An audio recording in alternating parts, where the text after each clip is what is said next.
Анан эл катары биз дагы ушундай мигрант болуп, сыртта жүрүп, элге кызмат кылсак экен, мамлекетке кызмат кылсак деген. Ошол 9 жыл Россияда жүргөндө ошол жак сизге кандай таасир берди? Өзүңүн өскөн жериңе болгон сагыныч дайым эсиңден кетпейт да. Аман эсен жакшына иштеп келсе экен, акча тапса экен, ой тилек максаттары орундалса экен деген ой мени дайым түшүп өтөт да. Сарбашов Талайбек Насирбекович болмокчу.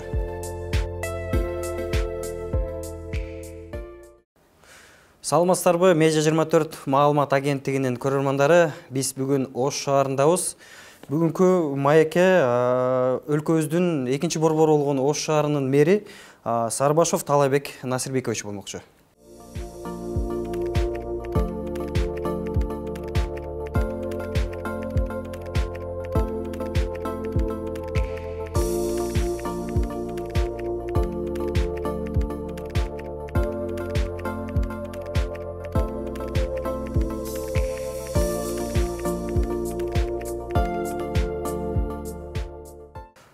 Саламатсызбы, Талбек мырза, биринчиден чоң рахмат маек бергениңизге.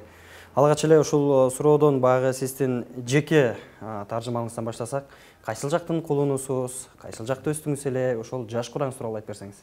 Ош областынын Алай районунда, Гүлча айылында туулуп өскөнмүн. Ошол жерде мектепти аяктап, жөнөкөй үй бүлөдөн тарбия алып, анан аскердик кызматта болду, келип окуу жайды бүтүп, анан насип экен мына эл үчүн, мамлекет үчүн бүгүнкү күндө иштеп аткан мезгилибиз. Саясатка кандай жол менен келип калдыңыз? Эми ар бир адам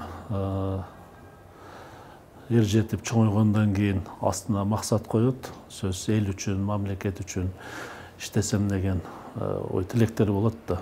Анан эми өзүңүздөр белгилүү болгондой, биздин мезгил ушул аскердик кызматтан келгенден кийин баягы союз таркап, мындай оор мезгилдерге туш келип калдык десек болот.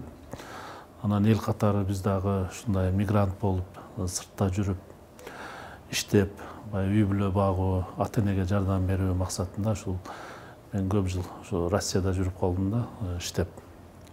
Анан Кудайга шүгүр ошол жерде иштеп, мына азыркы мигранттар жүргөндөй биз дагы өз пешенелерибиз менен иштеп келип, анан бирок ошол жакта жүрсөм дагы дайыма менде ичимде дайыма мындай бир ой максат болгон, сөз ушу элге кызмат кылсак экен, мамлекетке кызмат кылсак деген ой дайым менин ички дүйнөмдө мындай жашап келди десек болот да.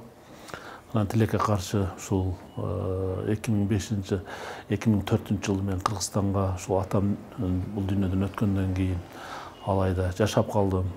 Ошол мезгилде 2005 жылы айыл өкмөткө элдик шайлоо болуп калып, шайлоого катышканмын. Тилекке каршы ушундай элдин жакшы колдоо болгон, бирок эми тилекке каршы менден дагы тажрыйбалуу адамдан мындайча айтканда жол берип, ошол киши шайлангандан кийин мен сездим элге мындай кызмат кылыш керек экен деп.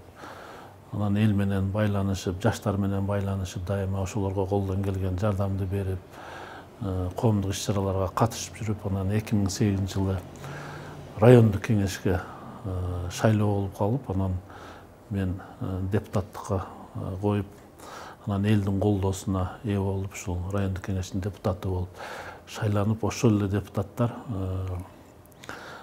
жаштардан болсун деп райондук кеңешке төрага кылып шайланып калдык. Ошондон баштап саясатка аралашып калдык. Кудайга шүгүр ошол жерде 4 жыл бир созуп райондук кеңештин төрагасы болуп, андан кийин мына 2012 жылы дагы ушундай мыйзамдар өзгөрүп, акимдер дагы ошо райондук кеңештин депутаттары аркылуу шайлоо болуп калганда, ошо шайлоодо мен ошо райондук кеңештин депутаттары шайлап, мына 4 жылдай ошол жерде райондук кеңеш, райондук мамлекеттик администрация башчысы, аким кызматты аркалап, анан ошо райондо эми Алай району, Тооло район билесиздер.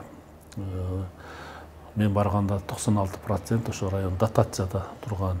Менин негизги эле максатым ошо районду социалдык, экономикалык, маданий өсүшүнө көңүл буруп, ошол айыл өкмөттөрдү дотациядан чыгаруу, жумуш орундарын түзүү, негизгиси эле райондун мындай алыстыга жылдырайын деген максат менен иштеп, Кудайга шүгүр, ушул 2%-га чейин дотациядан чыгардык. 2 ай өкмөттү ушул дотациядан чыгарып, анан шаарда районда бир топ мындай алгылыктуу иштер болду десек болот. Анан ошондон кийин областка келип иштеп калдым, 1-3 жылга жакын губернатор болуп. Анан мына шаардык мэрияга дагы шаардык кеңештин депутаттарынын ишеничине ээ болуп, анан пайдаланып мына 2,5 жыл болду ушу шаарда иштеп атабыз. Ушинтип анан саясатка аралашып калдык. Талабек Насырбекович, баягы сөзүңүздүн башыңызда айтып кеттиңиз. Көп жылдар бою ушул мигрант болуп Россияда иштеп жүрдүм деп өтсүзбү? Ошол 9 жыл Россияда жүргөндө ушул кандайдыр бир Кыргызстанга болгон сезимдериңиз болдубу же ошол жак сизге кандай таасир берди? Эми сөзсүз туулган жердин топурагы алтын дейт. Ушул сыртта жүрүп кандай жакшы жашаба, кандай жакшы ийгиликтерге жетпе, бирок баары бир туулган жерге болгон сагыныч, ушул өзүңүн өскөн жериңе болгон сагыныч дайым эсиңден кетпейт да. Күндүгө сөзсүз өзүңүн элиңи, жериңи сагынып турасың дегендей да. Кудайга шүгүр жакшы ийгиликтерге жеттик, бутубузга турдук, үй жай алдык дегендей, ата-энебизге жардам бердик дегендей жакшы ийгиликтерге жеттик. Ушул сыртта жүргөндө биздин мамлекет дагы ушундай бутуна турса экен, мамлекетибизде тынчылык болсо экен, мамлекетибизде ушундай дайыма завод, фабрикалар кайрадан ачылса экен, ушул бизде жүргөндө, ушул Россияда жүргөн жаш улан кыздарыбыз жүрөт. Ушулар өз үйүнө аман эсен барып, өзүнүн ата-энесинин, бир туугандарынын жанында болсо экен деген сезим сөзсүз болот да. Анан сөзсүз башка мамлекеттерди көргөндө биздин мамлекет да ушул жакшы мамлекеттердин катарына кошулсун деген патриоттук сезим дайыма болот да. Ошон үчүн мен өзүм ошо жоон териммен өткөздүм. Баягы үйдөн 7 кадам чыкканда мусапырсың дейт. Баары бирөөнүн жери да. Миң кандай жакшы жашаба, бирок өзүңүн жериңе, өзүңүн үйүңө жетпейт да. Ошон үчүн мен азыр мына бүгүнкү күнгө чейин ушул Россияга кетип аткан жаш балдарыбызды, кыздарыбызды көргөндө мындай зеним кейит, аман эсен жакшына иштеп келсе экен, акча тапса экен, ой тилек максаттары орундалса экен деген ой мени дайым түйшөт өтөт да. Себеби мен өзүм жаштыгымды ушул мигрант болуп, ушул сыртта, сууктарда, бөтөн жерде, бөтөн элде өткөздүк дегендей да. Ошон үчүн мен азыр каалайт элем, биздин жаштарыбыз эч качан ошо сыртка чыкпай, өз элинде, өз жеринде кызмат кылса экен деген ойдо болом да. Ошонун үстүндө мына өзүңүздөр белгилүү болгондой, азыр иштерди алып барып атабыз. Мына жумуш орундарын түзсө экен, жаштарга болгон шарттар түзүп берсе экен, ушу жаштарды ушул өзүбүздүн элден башка жака чыгарбай, ушул жерде иштетсе экен деген ой мени дайым түйшөт. Туура, аябай жакшы айттыңыз. Негизи бизде азыр ошол миграция маселеси аябай Кыргызстандын элинин түйшүгүн алган маселе да. Анан баягы Ош шаарынын мэри катары, ошол Ош шаарында сиз ошол өзүбүздүн балдарыбыз сыртка чыгып кетпеш жолунда Кыргызстанга аларды кантип алып калабыз деген максатта ушул тарапта иш жүргүзүп көрдүңүздөрбү? Сөзсүз мына өзүңүздөргө белгилүү болгондой, биз кантип жаштарды кайра алып келебиз, же болбосо кантип жаштарды сыртка миграцияга жөнөтпөй калабыз. Бул бир эле жолу бар. Биз ошо жаштар үчүн жумуш орундарын түзүшүбүз керек. Ошолорго ыңгайлуу шарттар түзүп беришибиз керек. Биринчи максатыбыз эмне кылып атабыз шаардык мэрия менен мына мэр болгондон бери ошо ишкерлер менен дайыма сүйлөшүүлөрдү жүргүзүп турабыз. Ишкерлерге болгон жардамыбызды берип келебиз. Мисалы, мына биздин өзүбүздүн учубуз куру эмес экен. Кыргызстандын ошо Ош шаарынын ишкерлери мындай буттарына туруп, бүгүнкү күндө чоң завод, фабрикаларды ача турган мүмкүнчүлүктөр болуп калыптыр да. Мына биз шаардык мэрия ошол ишкерлерге бир 35 гектарга жакын жерди бердик. Бүгүнкү күндө чоң текстильный фабрика курулуп атат. Мына анын дагы, мына Кудай буйруса, быйыл 2021 жылы бир 2-3 блогу бүтүп калат. Бүтсө бир 3000-4000ге жакын адам жумуш орду менен камсыз болот. Толук бүткөндөн кийин Кудай буйруса 10.000-ден 11.000ге чейин адам жумуш орду менен камсыз болот. Бул дагы биздин ошол жаштарга болгон түзгөн мүмкүнчүлүгүбүз. Мындай шартыбыз десек болот да, мүмкүнчүлүккө жараша. Экинчи, мына чоң унаа курулуш заводду ачтык. Ал жерде да 1000ден ашык адам жумуш орду менен камсыз болот. Мына бүгүнкү күндө иштеп атат, ал жерде 200-300ге жакын адамдар иштеп атат да. Ал жерде дагы мына ушул бүгүнкү заман талабына жооп бере турган эсептөөчү счетчиктер, баягындай гэстерге кете турган турбиналар, анан электромобилдер мындай чыгып атат да. Кудай буюрса бул да Кыргызстандын же болбосо биздин Ош шаарынын экономикасына бир топунда пайда алып келген ири чоң ишканалардын бири болуп эсептелет да. Буну менен бир Ош шаары эле эмес, жалпы Кыргыз мамлекети, биз кыргызстандыктар жалпы сыймыктана турган чоң ири ишканалар түшүп атат десек болот. Экинчи, ушу жаштарыбыз негизги эле үйүнөн чыккандан кийин, сөз шаарга келгенден кийин аларга жашоого мүмкүнчүлүк түзүп беришибиз керек да. Анан биз эмне кылабыз? Ушу арзан турак жай менен камсыз кылуу максатында мына биз ипотекалык, муниципалдык ипотекалык курулуш ишканасы бар. Ошол ишкана аркылуу биз мына үйлөрдү кура баштадык да, көп кабаттуу үйлөрдү шаарда. Бүгүнкү күндө 240 батырлуу 3 үй, көп кабаттуу үйдү куруп атабыз да. Бул Кудай буюрса мына алгачкысы мына жаз айларында бүтөт.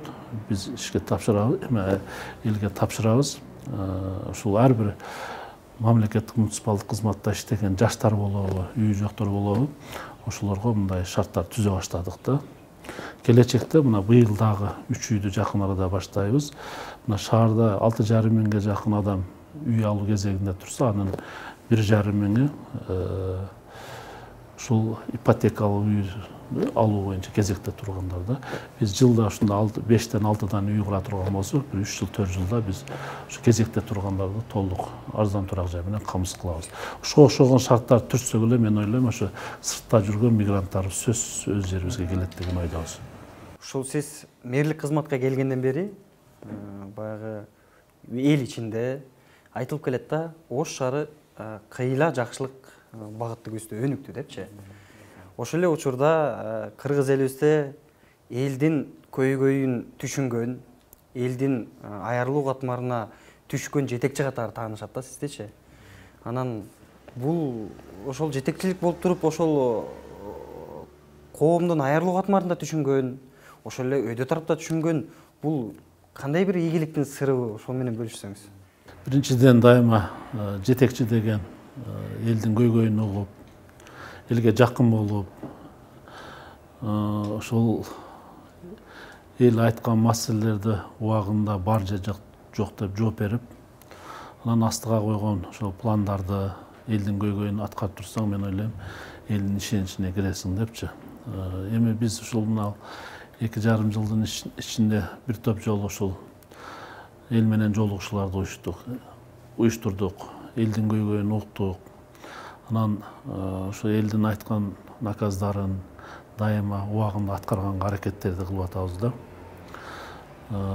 Биз шаарда бардык нерсени аткарып койдук, жыргатып койдук дегенден да калыспыз. Бирок ушул 2,5 жылдын ичинде бир топ мындай иштерди баштап, анын көпчүлүгү мындай бүгүнкү күндө иштер жүрүп атат, аткарылганы да бар, бүтө элеги дагы бар.